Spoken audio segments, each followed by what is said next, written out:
fait. Mais si je reste sur ce match, il y avait quand même ta famille, il y avait du monde, tu viens d'ici.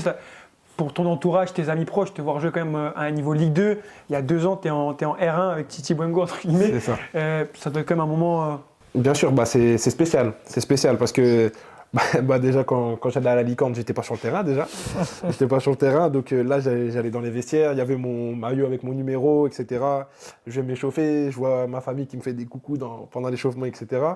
Donc, en plus, voilà, les premières minutes, je me mets dans ma bulle parce que c'est important, il faut gagner. Mais à la fin du match, tu te dis que tu as fait quelque chose de ouf en vrai. De ouf. Voilà, quand tu retraces un petit peu ton parcours, même pour ma famille qui était en tribune, mes amis qui me voyaient, que ce soit en tribune ou à la télé, pour eux c'était quelque chose de fou parce que ils m'ont vu pour certains à la fac 2 ans avant, d'autres ils m'ont vu il y a 3 ans quand j'étais en départemental 1 et tout, et là ils me voient à la télé, donc voilà, franchement c'était exceptionnel. Voilà, c'est des rêves qui se réalisent petit à petit et on va continuer d'aller en chercher d'autres. Non, franchement, ce match-là, quand j'ai vu que ta première titularisation, c'était chez toi, je me suis dit quand même l'histoire, elle est belle.